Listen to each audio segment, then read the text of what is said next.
Hey, Gabe, mate, I'm here for the... I know. Yeah.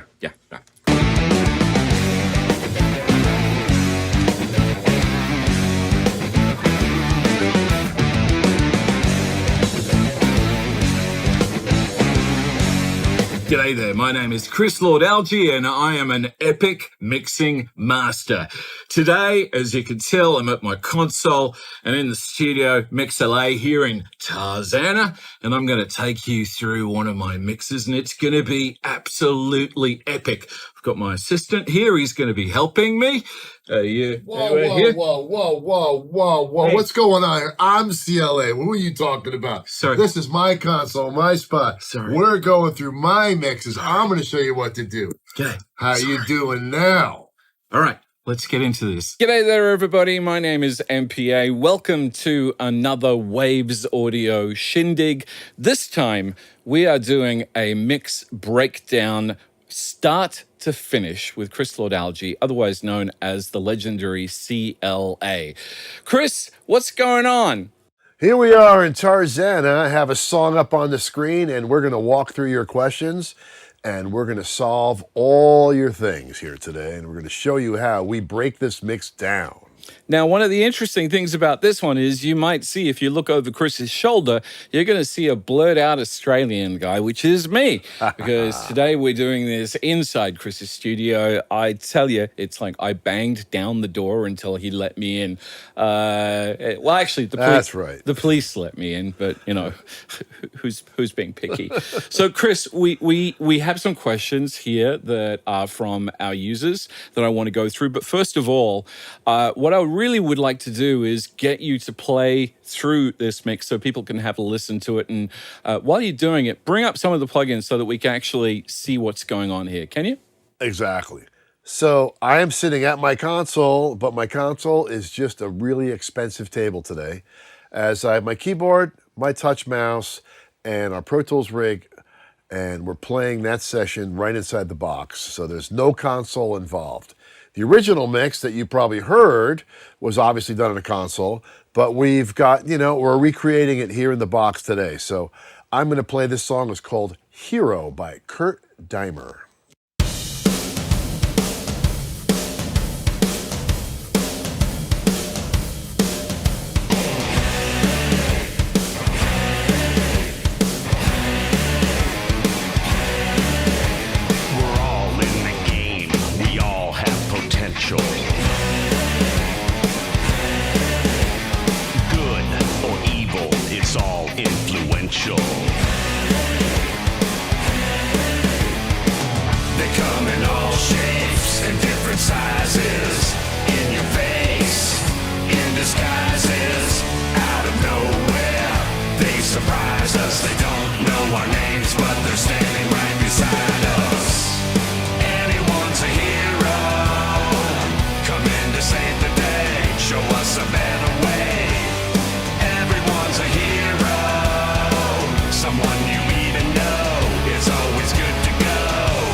Lend a helping hand. I know you understand.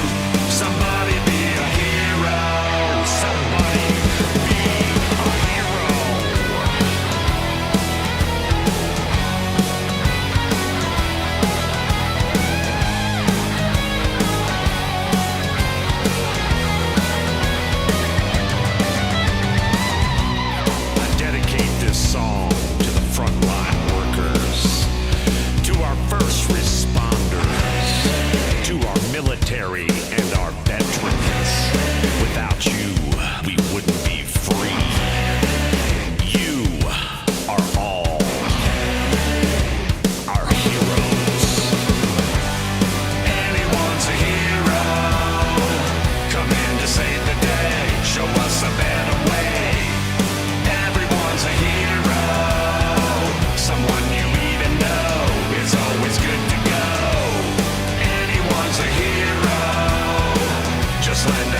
Man, there's a lot going on in this mix. Well, I mean, there's not a terrible amount, but there's definitely some layers. And as you see, it's pretty simple plugin wise what we're doing. Okay. Where we just have 4 returns as I circle them here. Literally vocal verb, drum verb, short delay, long delay. And we're just kind of focusing on, notice the guitars are dry. We're noticing on just drums and vocals getting effects. Everything else is basically the compression is your effect. And if you look at our mix bus, I love this one going into mine. So this is like the preheat, preheats up the mix and then moves into my mix down plugin, and then obviously how we get it to you guys. So You know what I love about this plugin as well? I'm gonna gush over your plugins too, but one of the things I love about this as well is that you can turn different modules on and off, Yep. And actually choose exactly what parts of it you're actually using, which is really awesome as well. So actually the way the TG mastering works, as soon as you touch anything in a module, it activates. yeah, So, which is cool. But I really like the way it sounds. And even though this limiter looks like it's really pounding, it's not bad. And as you see, I'm kind of using it as they came. 50% is really good on this. You know, and just this EQ at the end is really silky. So kudos on the TG mastering chain. But let's take a question here to start our mix. all right, my friend. So, as we promised everybody, this is a mix breakdown. So Breakdown. We do have some questions. The first question is, how do you achieve this wall of sound effects with your guitars? Because it's like something that sticks with you with your talent and your tracks, but it's very evident. But in this track, it's really evident that those guitars are just amazing, and it really is a wall of sound. So what is it that how do you start to attack a mix with guitars to get that kind of full sound? I mean, first of all, you start with a decent guitar sound. Now, these are Phil X guitars. He's a great guitar player. These are all done in his house. So sometimes they're a little bit thin. So don't be shy with EQ.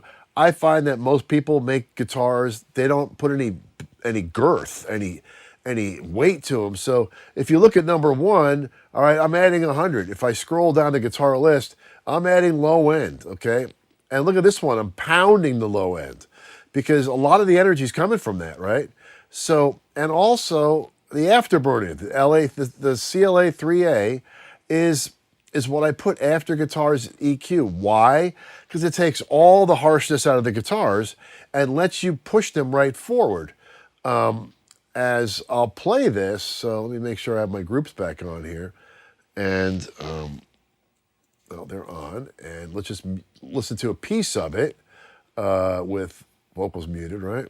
I'll go back to here, make sure that stuff is off, and take a quick listen.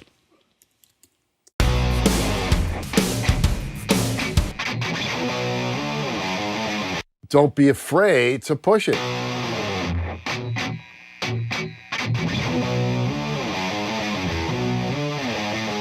It will fold if you add too much low end, but you find that spot where the guitar tone isn't changing, and you're really working with what the compressor does to the sound.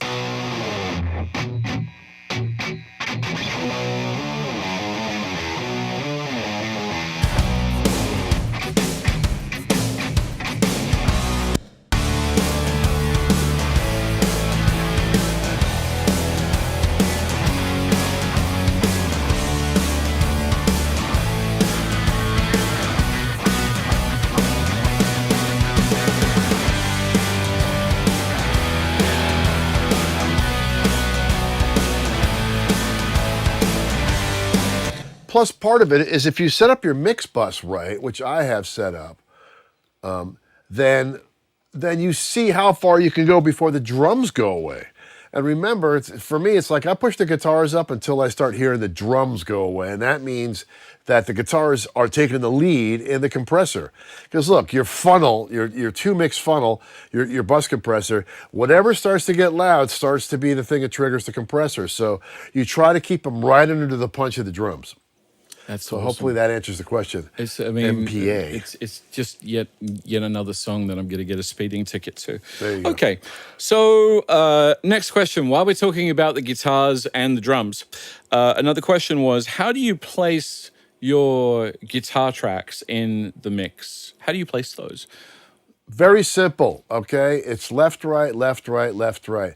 Remember, for me, kick and snare and bass and lead vocal are taking the center position. So why would you put anything in the center but a guitar solo, which is basically the vocal, right? The guitar solo is just the vocal continuing played by guitar. So I keep them as wide as possible so they eat up the corners, and then the center is driven by the punch in the vocal. Okay, so I have a follow-on question here. This is from Waves user Todd Pernick. G'day, Todd. Is G'day, everything Todd. is everything left, center, right, or are there elements that you place at, say, 50%?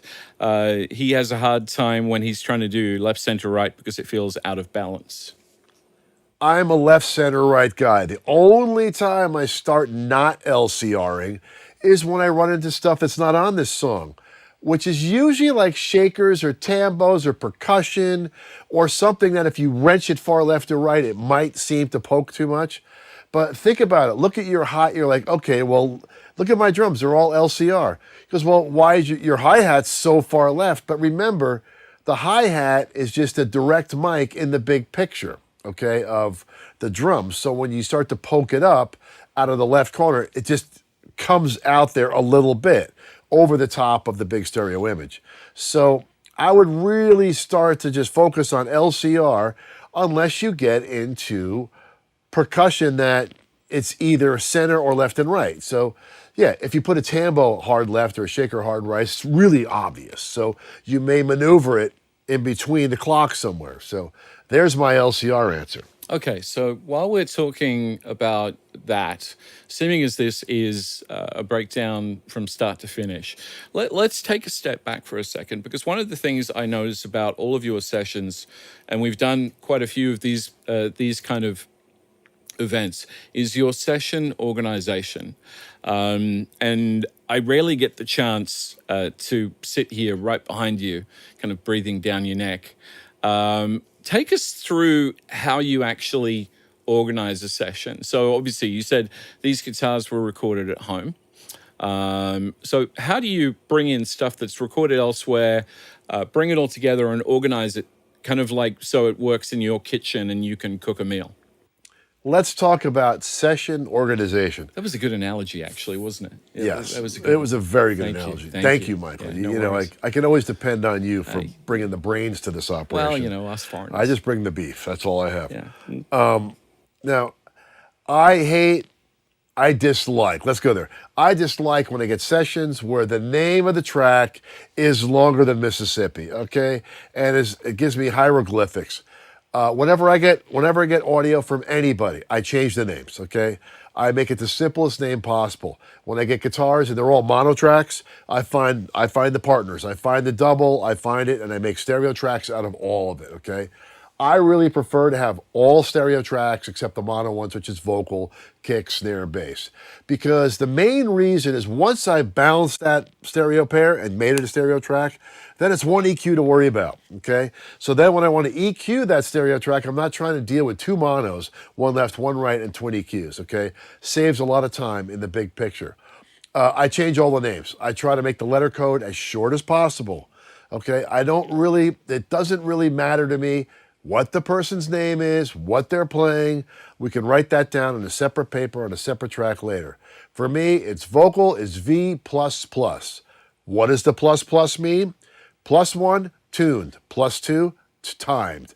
So if it's tuned and timed, and that's usually the lead vocal I'm talking about, it's V double plus, and then V double, and then my background here, fill X, PX, chorus, Okay, it's already got the doubled here on the file itself. And then I assemble the BVs, BV1, BV2, who cares, okay?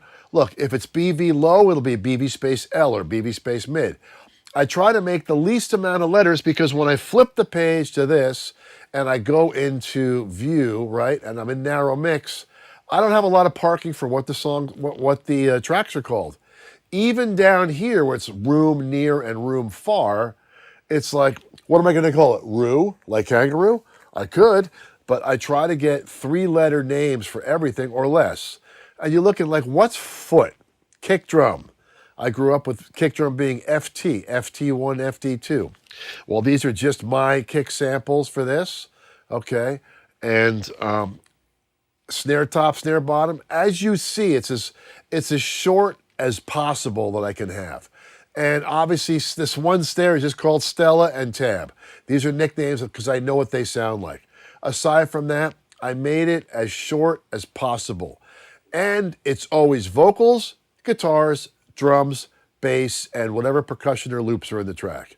The drums are always red, guitars are always green, vocals and backgrounds always blue, and the final mix, which is sitting up here, is always purple with the bass. And they're always in that order, right? They're always in that order. The only thing that's above the vocals is if there's keyboards. When there's keyboards on the record, it's all keyboards, then it's the vocals. It's usually click, then keyboards, and then vocals. It's funny because I think one of the things, and I'm fairly positive you agree with this because I've heard you say it before, one of the things that people struggle needlessly with when they're learning about how to mix and try and emulate what you do is in a part that's actually easy to fix, which is organizing the session in a way that they can actually get around and know where everything is so that they don't have to think about it. This is also something that you teach a lot when you were talking about your CLA MixHub and how you mix in buckets and how to name Buckets things of 8. as well. Sorry?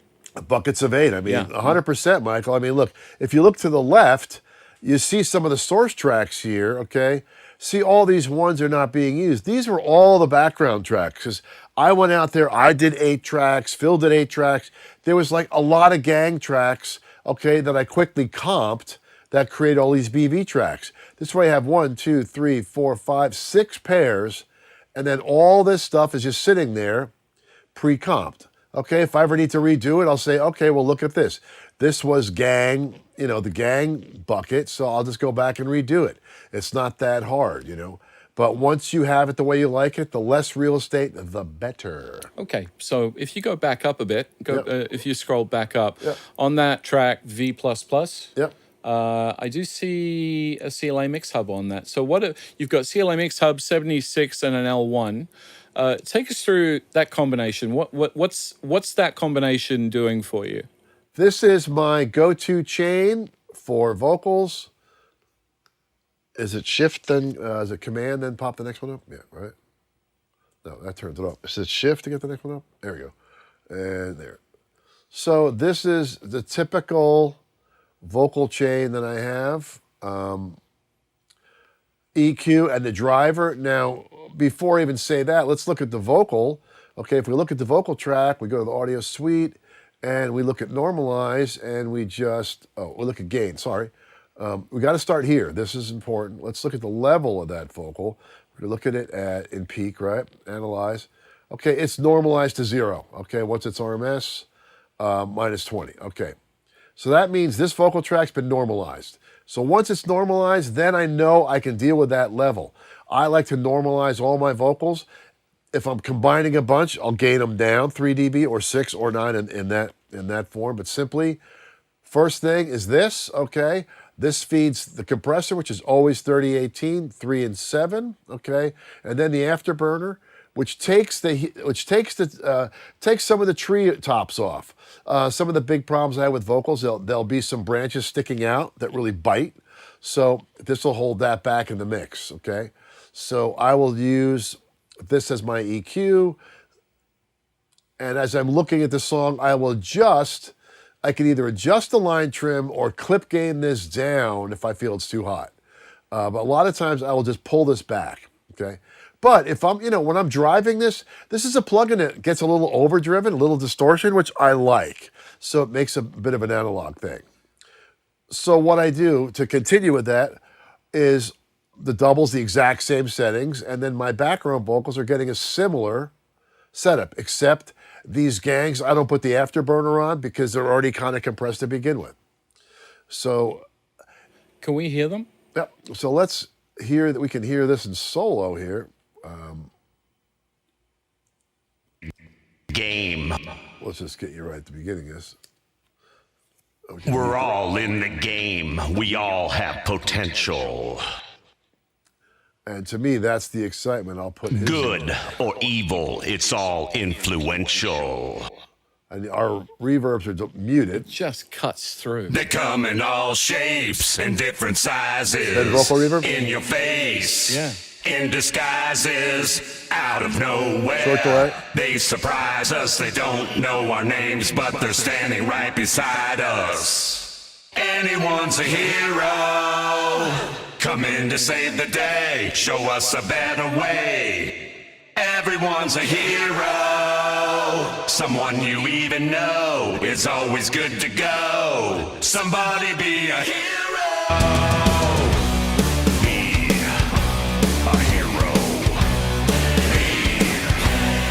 Solo more. Look inside, there's no basic training. So inside the track, you're like, wow, Chris, you're really compressing those vocals. Hey, I'm just giving them the real estate they need, because think about it. If you want to be able to hear every bit of the vocal, the smaller you make it, the less room it's going to take up in the mix, but stay powerful. But the beautiful thing is here, and this is one of those things that I hear a lot in conversation, is you never hear anybody hear a song on the radio where you just hear the vocal soloed or the drum soloed. You hear the whole song, so you do what you need to do to get the sound that you need. So it might sound weird soloed, but if it makes the song sound like you make your songs mixes sound, then it's freaking awesome. No one hears anything in solo, okay, Yeah. ever. So what does it matter if it sounds like it's blowing up or too compressed or whatever? If it works in the song, it works in the song. Exactly. And a lot of times that happens with the drums. Now, in this song is a different animal drum-wise. Why? Because of this like tribal tom beat, I had the drummer, Brian Tishy, who's an excellent drummer, play this in two separate passes, which means he plays all the wood in one pass and all the brass in the second pass. That gives me the opportunity to have more compression on the rooms because I have no pesky cymbals to deal with. If you look here, this is the package of just when he overdubbed hi-hat, ride, and cymbals. So if I mute this, okay, and then I play this over here, so I'll mute these guys, right? Remember, I'm the old man trying to drive a Pro Tools, so I'm not as quick as you guys, but I'll show you. Here's, so when you go down here, let's just turn this guy off. So there's nothing to worry about, it's all, there's no crashes in here, all right? They're muted, okay? All muted here because, and there's just one loop I'll get rid of. So then you can say, okay, let's destroy the rooms. And then if you go over here, we have the drum reverb. Let's turn that back up. You're like, well, Chris, it sounds a little bit long. So then, let's drop that back a little bit. When it wants to work.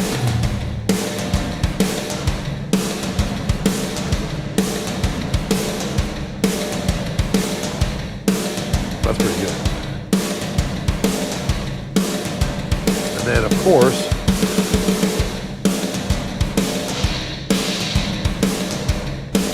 no reverb is ever correct. You have to always EQ it. So make it work for the song, and then, you know.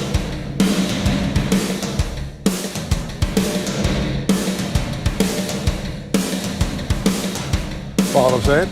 And then if you're like, okay, well, Chris, that's not sexy enough for me, then jump on the old PG mastering train and just go, oops, let's add the compressor. And then, oops, let's add this. And then even better, let's add the spreader. Look at the spreader wides it. That adds a section right there, okay?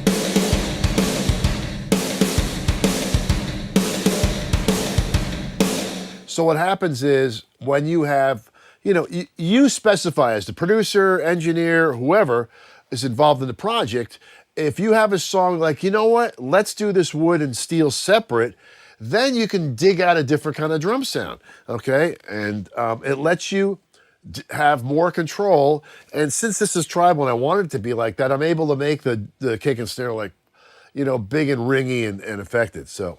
Okay, so while we're dealing with reverb on snare, one question that comes up a lot is people are asking about how to stop reverb on their drums making their mix sound muddy.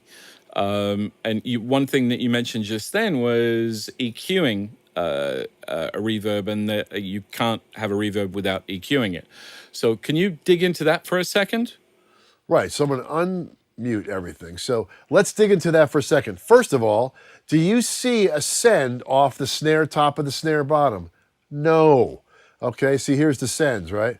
The sends are on the samples, okay? The sends are on a little bit of the toms, and the sends are on the rooms.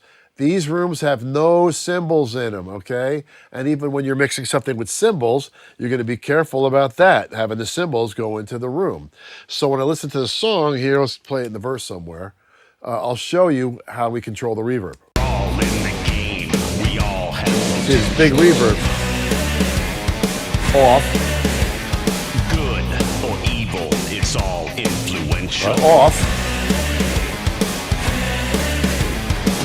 They come in all shapes and different sizes. You feather it in until it gives you the length you want, but doesn't turn into the muddiness that you're saying, right? And then also if you crank it up, check it out. You hear they go, oh, I see why it's muddy. And then you go up to the EQ. They surprise us, they don't know our names, but they're standing right beside us. Anyone's a hero. And you adjust accordingly when you have it loud. And then Come in to save the day, show us a better way. Everyone's a hero, someone you even know. you pull it back into the mix and you toggle it off and on, you notice, oh, that's just what I wanted. Thanks, CLA. You're so awesome. Can I have your autograph? So you're using CLA MixHub Lite a lot, I noticed here. There's going to be some questions about that. Here, that's a simple answer. Good. Tell us. Because I'm only using it as a channel strip, Right. use the light one because it just takes less horsepower with your DAW and with your laptop. So you can have more instances of it. When you're using it when you're using the hub factor of it and using that portion of it, then you use the regular. But if it's just a channel strip by itself, let's pull some of that extra horsepower off it so you can use it just as EQ. Okay. And that's why. Cool. Okay. Beautiful. Okay. So now let's go to another question. We've got a question here from Doug. Doug Lanson wants to know, how did you approach getting the vocals and guitars to sound good and cut through the mix independently from each other? Now that's an interesting question because you've just taken us through the guitars and the drums, and kind of the vocals, but they all seem to kind of have their own specific space, and everything sounds uncompressed as a mix. But when you solo it, it all sounds really compressed. So it's like there's some really magical stuff going on here, and I'm trying to work out how do we explain this to people. Well, it's actually pretty simple. Let's think about it. How do you make the guitars really exciting? How do you make the vocals really exciting? Make them all cut through in the mix. Let's start with the fact that your guitars right here are all panned in stereo. So, like they're parked in the corners of the parking lot. Okay, your vocals are generally feeling like they're in the center, your main vocals. So they're in the middle of the parking lot. Okay, so they're not competing. They can both be as loud. the vocal EQ range is going to really be focusing in the 1K. You're really going to notice that 1K and top end presence, okay?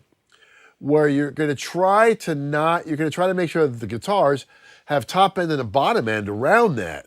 So it surrounds it. So, I mean, the real science is when you compress the vocals into the same dynamic range as a guitar is, they coexist a lot better. If the vocals are too dynamic, you're never going to hear them over the guitars, okay?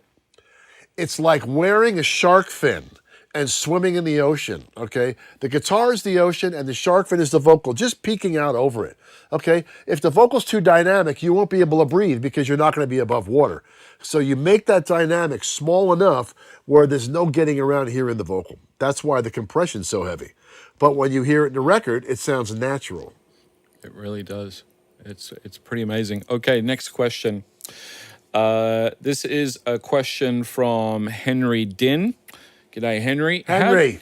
How do you approach fader automation when you're mixing? What's the philosophy about writing the fader? Well, the philosophy is simple. And you should only do this once you can get the song to almost mix itself.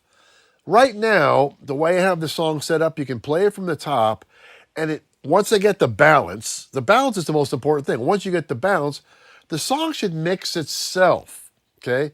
And then at that point, goes, well, I got to use some fader automation. Well, my fader automation is going to be simple. It's going to focus around the lead vocal. I'm going to chase this to make sure that he rises and falls with the dynamic of the record. When the guitars start packing in the track, well, he might get swallowed up, or she. So my fader automation is a lot of times vocals. And it may also be, let's make the guitar impact and the chorus hit harder. So I'm less is more with fader automation. If you think you're going to sit here and do pass after pass of riding one fader at a time, you're not going to automate anything but a pile of poo.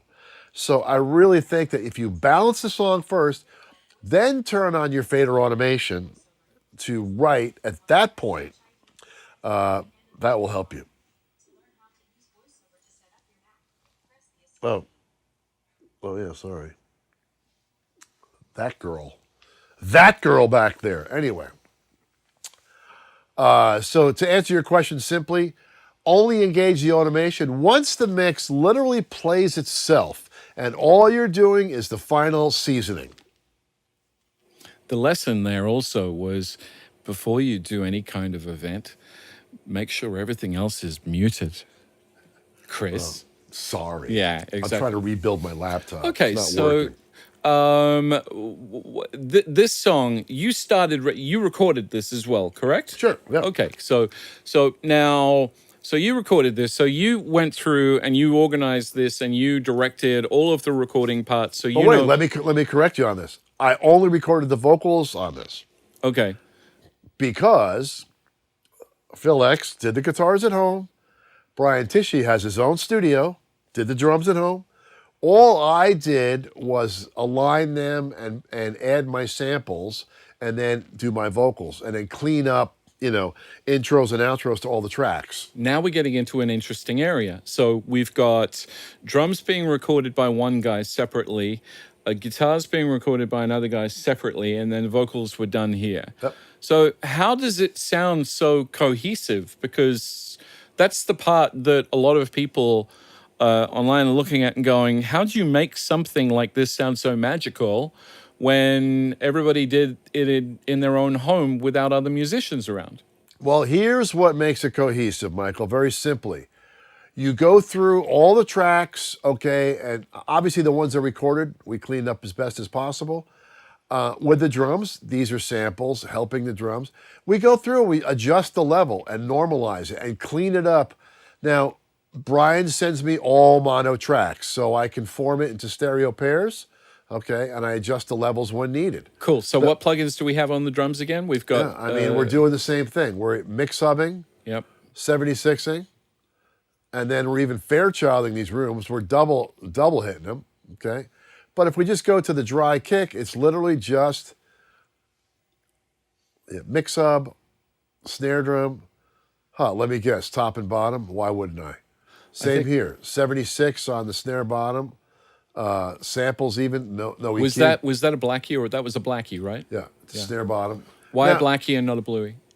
Blackie's better for. I like blueies for vocals and the black ones for guitars, bass, and drums. Gotcha. Now you notice that I have the mix hubs on every track, except the reverb returns, and if they're on there, they're after the effects. For me, it's like this creates a console. Okay, you see how there is a mix hub on every channel, even if it's doing nothing. Where I think, like right here, it's doing nothing, right?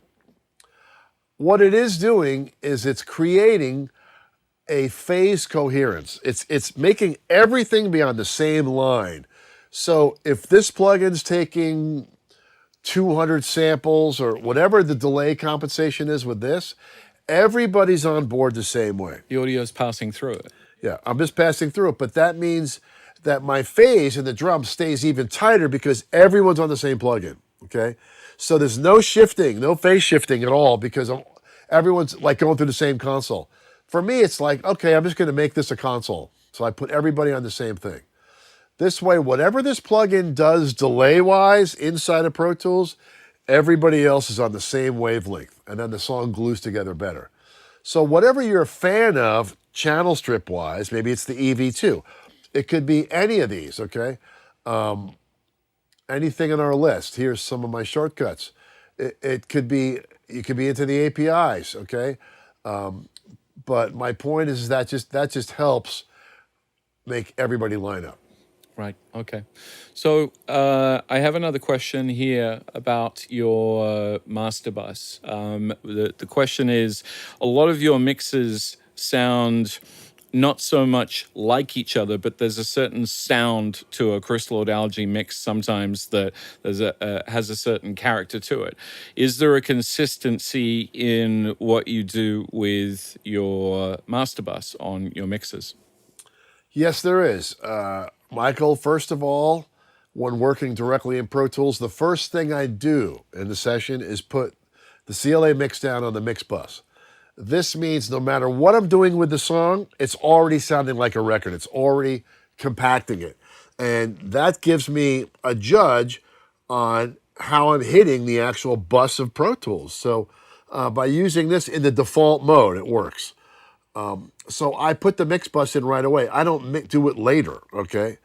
Now, what I've done here with the Abbey Road, the TG Live as we call it, is I'm using that because, lately I've really grown to love it, the widener, just the clarity of it, and just the way it's just analog sounding. So I actually put that before the mix down to start with.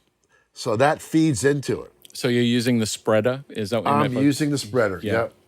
And, I love the spreader. Yeah. not right now on here, but a lot of time, I should. I can go a little bit more in here. Why not?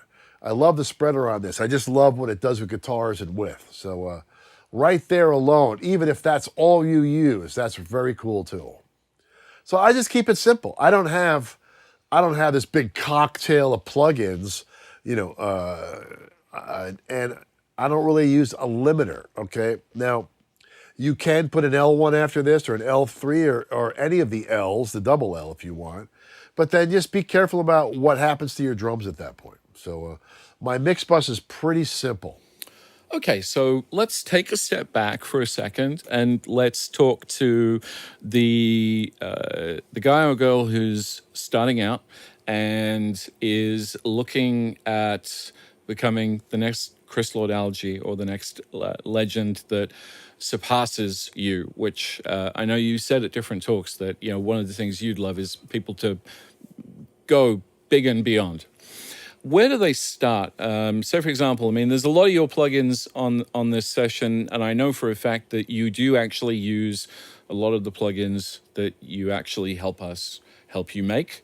It's not just your name; you actually use them. But what would you suggest is a good starting point for a beginner who's starting to mix when it comes to sessions like this? Where do they start? Well, I think that's a very good question, Michael, and actually a very easy one. And I give some good advice for that. talking about the plugins, just what you were mentioning a second ago is I made the plugins for me first, but with you in mind. So when I came to creating plugins, people think, well, you don't even use them. People say, you don't even use your own plugins. I'm like, well, you're wrong. I made the plugins so I can use them, so I have those tools. And then I thought about, well, let's make sure that people are going to, aside from me, are going to like them. So for the beginner that wants to be the CLA, that wants to jump in, okay, jump in with here's three important things to do. Organize your session like mine, because if it's not organized, it's impossible to mix, okay? The less real estate it takes up on the screen, the more you can manage it. Number one, create your shortcuts with plugins and try to figure out how to use a half a dozen plugins, just a half a dozen. Maybe you have an EQ chain, a compressor, a limiter, a vocal, a delay, and a reverb. Let's just start there. Okay, that's 5 plugins, okay? And maybe a bus compressor, that's 6. So find one channel strip, find one compressor. Start there. Before you start spreading out with all these varieties of, like chocolate, raspberry, sprinkle, go vanilla, chocolate, strawberry. Start with the big 3, okay? EQ, compressor, limiter, okay? And then reverb, delay, okay? One plugin, you can have that on multiple instances. You're lucky to be able to do that. So I recommend doing that because this way you're focusing on the mix, not conquering the plugin.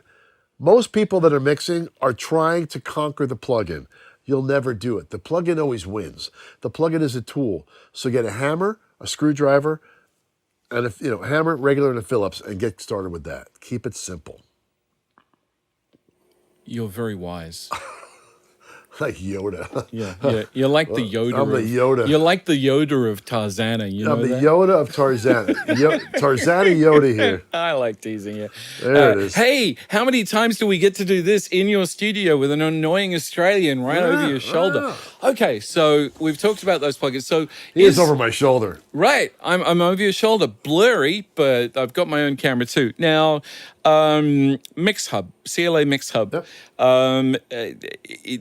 You're using the light version a lot. The CLA MixHub, how do people go about using the actual hub version of that if they want to get into that as a beginner? Well, there's a complete tutorial in video on how to use the MixHub. A complete what? I'm sorry? There's a complete video tutorial that you probably helped me do. So if you really want to learn the MixHub, up on Waves, you can easily find that if you want to get into details. In this instance, because the way I have it set up, I'm not using it for that at all. I am just using it as the guts and glory channel strip that it started out by. Without a great channel strip, the hub feature would have not been important because there's bucket view and I haven't even assigned anything to it. So you can easily select, you could assign tracks to the bucket and look at all the EQs at once, right? And I could just quickly do that. Okay. And then get to your bucket there. Oops, sorry, sort by name. Sorry, there we go. And then I forget if I dragged them or not. And then we get a bucket view, and no, they're not there. There we go. And we can look at it that way and look at EQ, okay? You can easily do this if you want to see what you're doing in a big way, okay? Super easy. So I could play my guitars and then just EQ them all at once right here. Let's just move this one over here. Oh, let's put them in order, right? I love when it's in order. I like things to be orderly. And you could do the same thing with drums. I forget which bucket I did. So I could just go here and I can assign and I'll just do 1, 2, 3, 4, 6, and I only need 6 for that because it's 6. I don't want to add more because it's going to go over. And right, and then channel view, bucket view, right, and that's just the kicks and snares. And if I really want to, I can make just the toms and this, okay, and leave these guys out, okay, And then now I have I can look. So now you're looking at multiple Well, plugins. now I see it and go, well, let me EQ the rest of the toms. You know what I'm saying? And this kind of helps me if you've forgotten something. Let me go to bucket 4. Let's assign that. And I can put all the stuff that's making the noisy fun bits in there, which is just these 4 guys.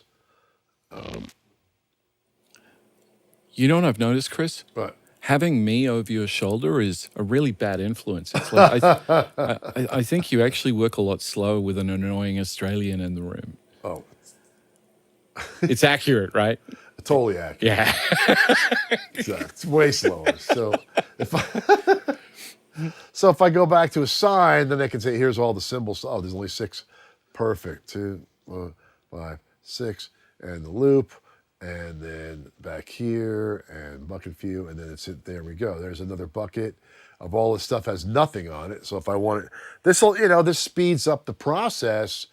Well, one of the things I love about this workflow is it gives me the ability to actually mix a bunch of tracks without actually looking at multiple plugins and without actually even feeling like I'm looking at plugins. I'm looking at a console.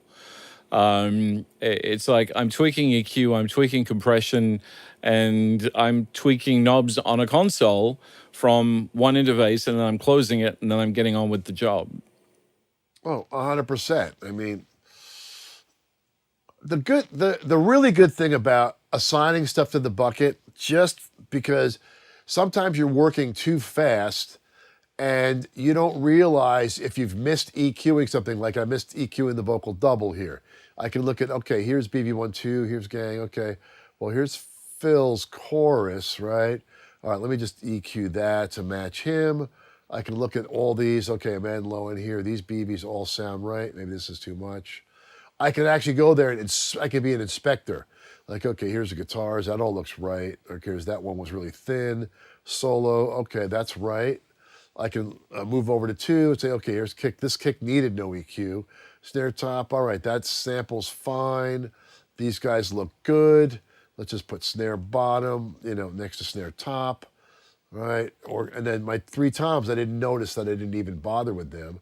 And then maybe I can carve some of the low mid out here, because that's what I normally do, and add a little more girth, right? And then off to 4, it's just the rooms. I can just look at, okay, here's room near.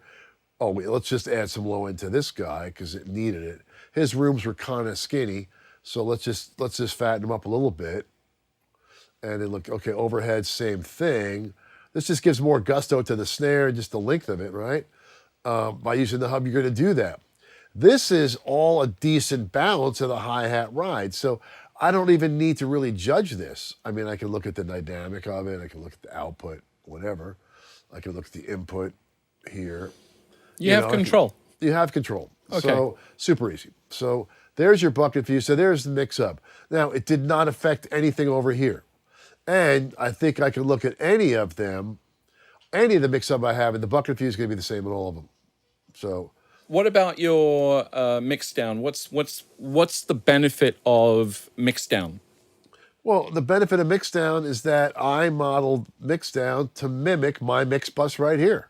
So that when everything's at 0, it's exactly the mix bus I use here on setting 1, okay? And it's really dialed in. So if you have the optimum level in Pro Tools, now I'll play this without you hearing any. I'll turn this volume down a little bit. Just play it, we'll look at it. It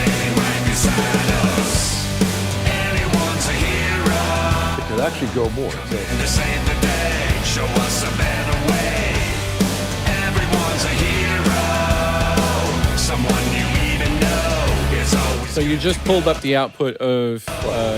Because I'm driving that into this. Okay, cool. I'm driving the Abbey Road into this. So if I turn this output up and feed it, it hits that. Okay. And makes this. When it's hitting 3s, it's perfect. If it's just nailing the 3s as the heavy stuff, it's perfect. You heard it from the man. If it starts going all the way up here to 10, you're overdriving. Your mix bus is too hot. Okay. Your faders are too high.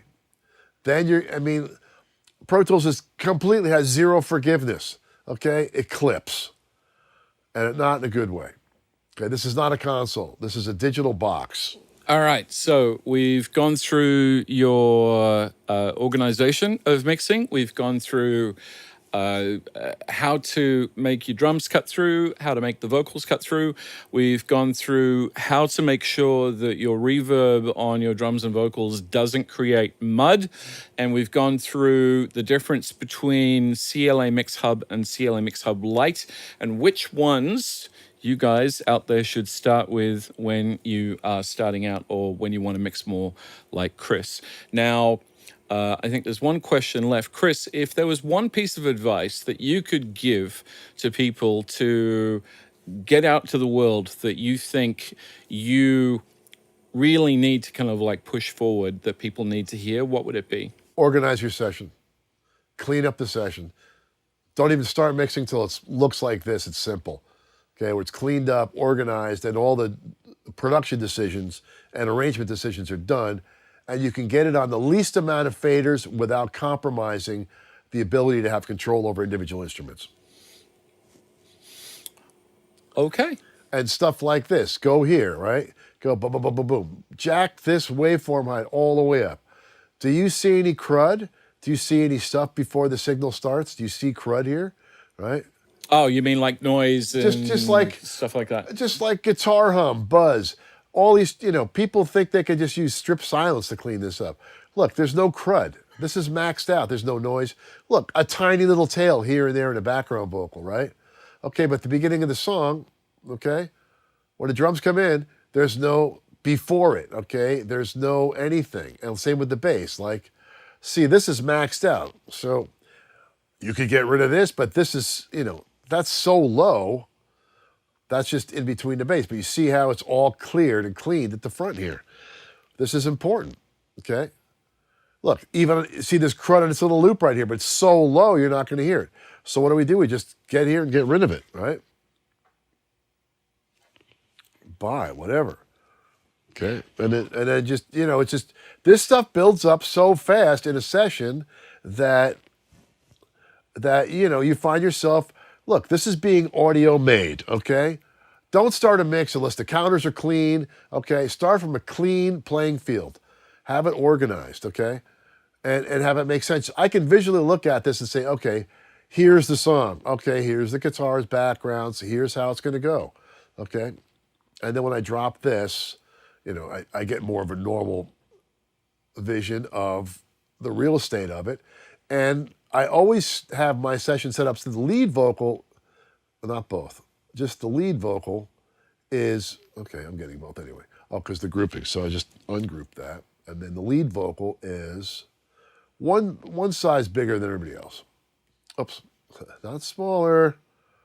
So I kind of look at my sessions like this when I'm mixing. So the top thing on the screen is the vocal. So I'm seeing that. So I know what my attention's focusing on. And usually I'll even make this guy a little smaller. So I'm getting the most out of it. But also when you look through your session, and I'm zooming in pretty heavily there for you, is that you go through the vocal and you look for, okay, where's the breaths? Is there a pop somewhere? Okay, you can, I guess you could do this with this, right? You can just go, okay, what's this right here? Okay, what's that? Is that a kick drum? Is that a pop on a vocal or something, right? So a lot of times I'll go through the vocals, look for breath problems. Look, I'm compressing it beyond normal, beyond an inch of its life. So any breaths that are in there that are unnecessary, I'm getting rid of. I get rid of all the breaths on all the background vocal tracks, okay? Because if everybody's gasping at the same time, well, it's like a breathing contest. So I clean all that up. So there's a lot of homework to be done before you even start mixing the song. Well, that's my advice. See, there you go. All right, folks, that is your education today from Chris Lord-Alge, the man, the myth, the legend, CLA. My name is MPA. I'm sitting annoyingly over Chris's shoulder, and this has been a lot of fun. You know what? I think I'm going to move up. Chris, can I get into... Hey, this has been fun. Fun times. Yeah, it's a fun time. Michael PA, my partner since the beginning here in Waves, making it happen for you guys at home. So Keep mixing, but remember, organize first, play later.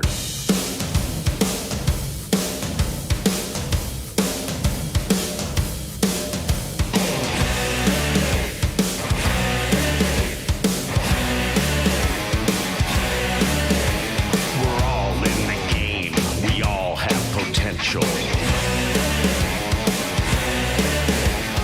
Good or evil, it's all influential.